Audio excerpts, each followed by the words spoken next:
George Parr, you are an investment banker. I am, yes. Yes.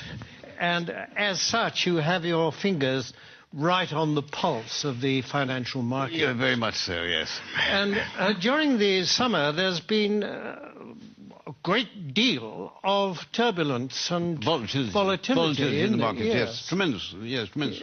Yes, and what is caused that? Well, you have to remember two things about the markets. One is that they are made up of very sharp and sophisticated people who, these are the greatest brains in the world. And the second thing you have to remember is that the financial markets, to use the common phrase, are driven by sentiment. What does that mean? What does that mean? Well, things, let's say, are just going along as normal in the market, and then suddenly, out of the blue, one of these very sharp and sophisticated people says, "My God, something awful's going to happen! We lost everything! Oh, my God, what are we going to do? What are we going to do?" Shall I jump out of the window? Shall I jump out of the window? Exactly. Let's all jump out of the window. Sell! We've lost a sell! Yes. Precisely. Yes. Precisely. And then a few days later, this same sophisticated person says, "You know, I think things are going rather well." And everybody says, "Yes, I agree with you. I think we're rich. We're rich. Yes. Rich. Yes. Bye. Bye. Yes. Yes, and that's what we call market sentiment. Yes. Surely we are exaggerating just a bit, aren't we? I don't know. I mean, in August, in the middle of August this year, when the market absolutely plunged in London, a well-known city firm, State Street Global Markets, issued a statement in which it said, and I quote, "Market participants don't know whether to buy on the rumour and sell on the news, do the opposite, do both, or do neither, depending on which way the wind is blowing," unquote. Yes, and this is the kind of rigorous analysis that companies will pay huge salaries for. Yes, exactly. And a few days later, when the markets had gone up a little bit, the senior equities advisor on ABM AMRO Morgan said, and I quote, "We're back to happy days again." Well, no price is too high for that kind of mature wisdom, certainly is it? The reason this sort of people are paid millions of pounds in bonuses. Yes, of course. During this summer, there have been actual causes behind the volatility in the markets, haven't there? I mean, specifically and especially in America, granting vast numbers of mortgages to people who can't afford them on properties which are diminishing in value. It's the so-called subprime situation, yes. The subprime market. Yes. How does that work, in fact? Well, imagine, if you can, say, an unemployed black man sitting on a crumbling porch somewhere in Alabama in his string vest, and a chap comes along and said, "Would you like to buy this house before it falls down? And why don't you let me lend you the money?" And is this chap who says this, is he a banker? Oh, no. He's a mortgage salesman. His income depends entirely on the number of mortgages that he can arrange. So his judgment to arrange mortgages is completely objective? Completely objective, yes, absolutely. It would. Yes. And what happens next? Well, then this debt, this mortgage, is taken, bought by a bank and packaged together on Wall Street with a lot of other similar debts. Without going into much detail about what is actually... Without going into any detail, no, it's far too boring.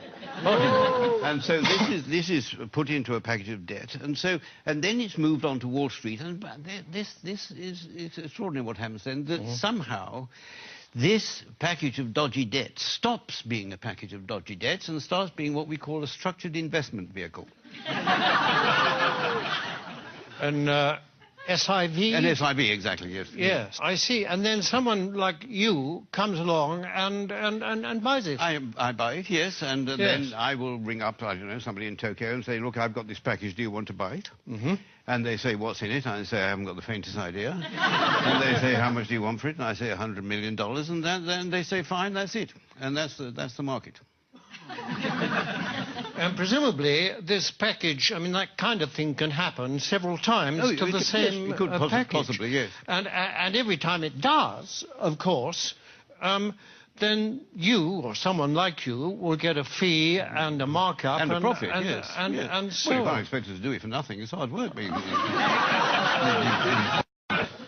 In view of the fact that in these packages there's a lot of dodgy debt, what is it about it that attracts the financial, risk takers? Yeah, well, because these hedge funds, as they're called, which specialize in these debts, they all have very good names. You mean they're responsible companies? No, I don't know. It's nothing to do with their reputation. They have actually very, very good names. The names they think up for them are very good.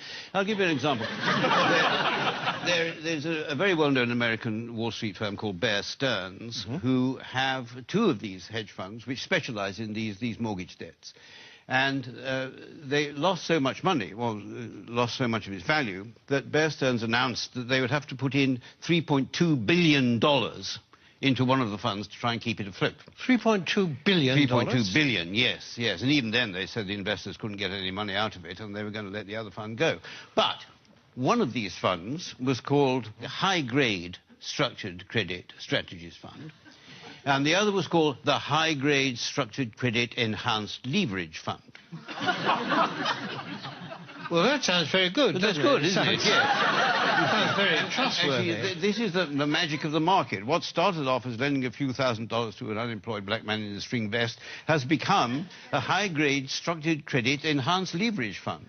I like the sound of it. It is good. Well, it sounds very trustworthy. I mean, it's got good words in it. It's got words like high. High is good. High is good. Yes. Better than low, anyway, isn't it? Yes, absolutely. And structured is another good word. Very good. Enhanced. I love enhanced. Enhanced is very good. I mean, I'd buy anything if it said enhanced. Absolutely, yes. Yes. It might have been different if it said the unemployed black man in the string vest fund, but yes, because then alarm bells might start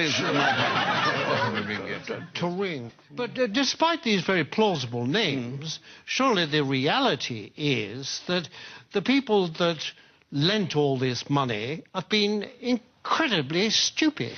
Oh, no. The reality is that what was stupid is, at some point, somebody asked how much money these houses were actually worth. I mean, if they hadn't bothered to ask that question, then everything would have gone on as perfectly normal. But unfortunately, they did. I see, but now, you see, people are saying the crisis is likely to turn into financial meltdown. I mean, can that be avoided? It can be avoided, provided that governments and central banks give us, the financial speculators, back the money that we've lost. But isn't that rewarding greed and stupidity? No. It's rewarding what the Prime Minister Gordon Brown called the ingenuity of the markets. That is You see, and we don't want this money to spend on ourselves. We want this money just to go into the market so that we can carry on borrowing and lending money as if nothing had happened without thinking too much about it. Yes, but if the worst came to the worst and you didn't get this money, what then?